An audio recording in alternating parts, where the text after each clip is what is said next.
I want to, of course, one of the first things I do is answer my comments overnight. I'm flattered to hear from you. And so I guess one of the comments is, people have checked with me in the past few months and have asked about will my program work in their state.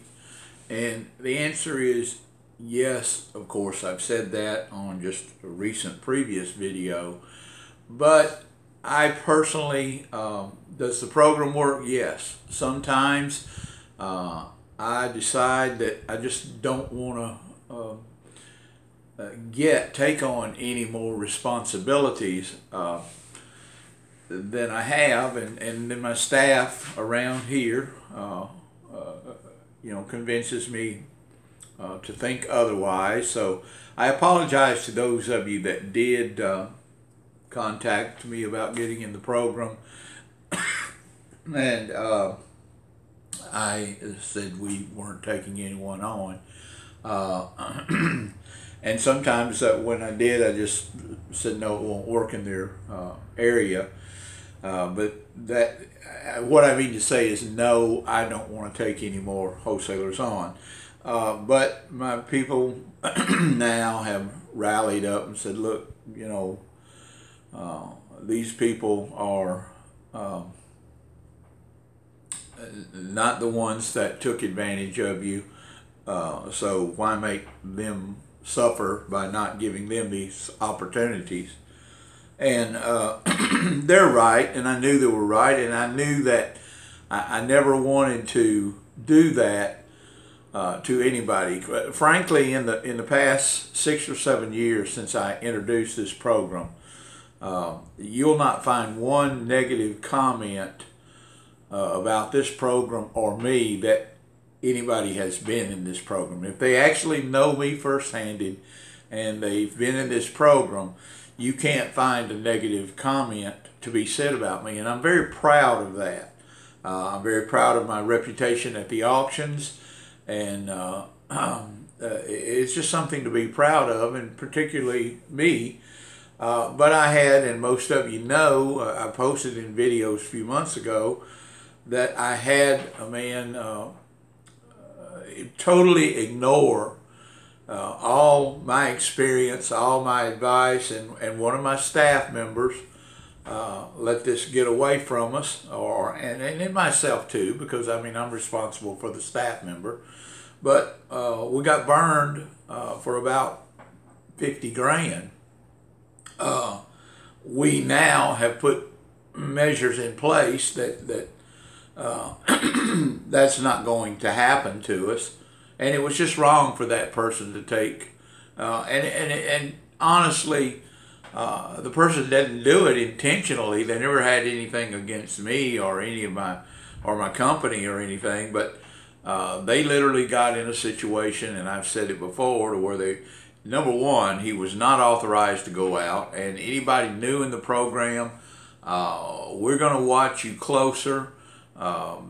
And stop that from happening, because he went out to one auction in one day and spent $47,000 and left us on the hook for it.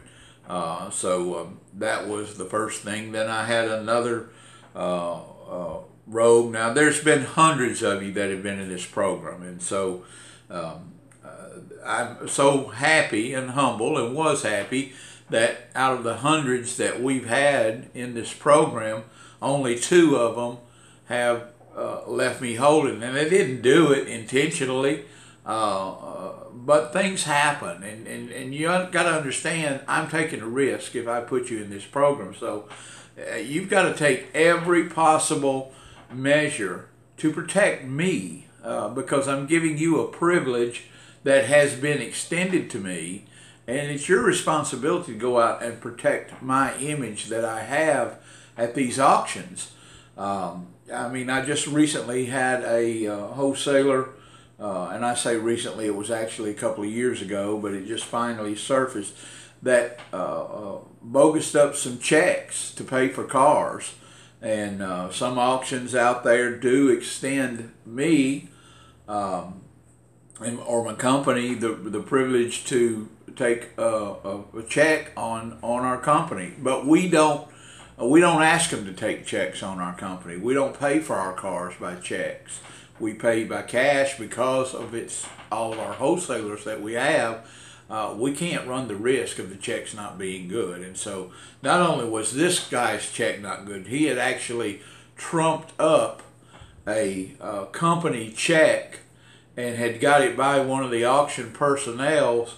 And the only way I found it out, of course, his check bounced. And the auction contacted me, and you know, I don't give checks when I pay for cars at auction. I give cashier's checks or money orders or cash. I do not present company checks because I would have to have so many people on my checking account. And so he had literally trumped up the check, had one of these programs, I guess, and the auction held me liable on his check. So, you know, I want to deal with fair people. I'm a very fair man. You know, I don't really intentionally set out to hide anything from anybody. I've never taken a dime from anybody that they regret. Now, first off, I want to tell you that another one of the comments yesterday, it actually was a call from California. And then it was a comment, you know, I'm just a little nervous. I got to tell you, and this I'm going to reach out to somebody else, that if you've got these fears within yourself, and I don't care whether it's a car business or any business or whatever, if fear exists in you, you need to stay away from it until you're 100% convinced that because I can tell you this program works. I mean, it has worked for people ever since I created the program. Not one person has ever not set out to, or not made what they set out to make from the program itself. Now, what I've seen people do, honestly, is jump into the program as it's going to save them from an already bad situation that they're in. So, no, please don't do that to me. Don't do it to yourself. Don't do it to other people that are involved. You know, if you're desperate, desperation can work a couple of different ways. And if you are robbing Peter to pay Paul to get in this program, frankly, that's wrong. Robbing Peter to pay Paul in any situation, I've had people come in here and you would absolutely be amazed that they had very on the surface successful businesses that were going down the tubes because they had really drained those businesses, and the businesses were going down the tubes, and they robbed money from those businesses to start this business and wound up losing it all. You know, when you're starting anything out of desperation, robbing Peter to pay Paul, you know, don't take away from your household income to join this business. You need to have the money saved. Damn it, I don't know how many times I've got to tell people that you got no business jumping in business if you don't have the reserve capital built up. You know, I'm going to tell you something, and again, I said it's about money management. Someone commented about the money management of the day, and then I'll have to do the rest in another video. If you do not have the ability to save the working capital to invest in a business, hang it up. You know, you're kidding yourself, because the person that doesn't have the ability to save money will never have any money. Now, they'll have a cash flow, but they'll never have any money to call their own.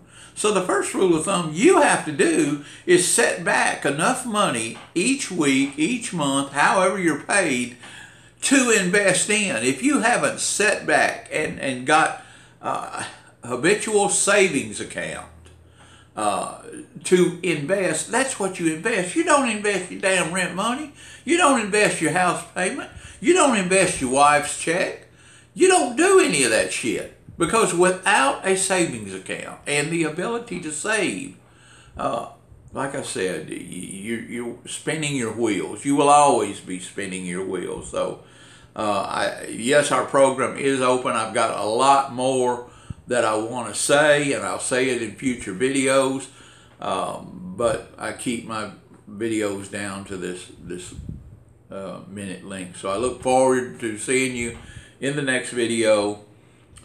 Please like and share this information. And yes, if you are in a position and want to join our program, yes, we can help you.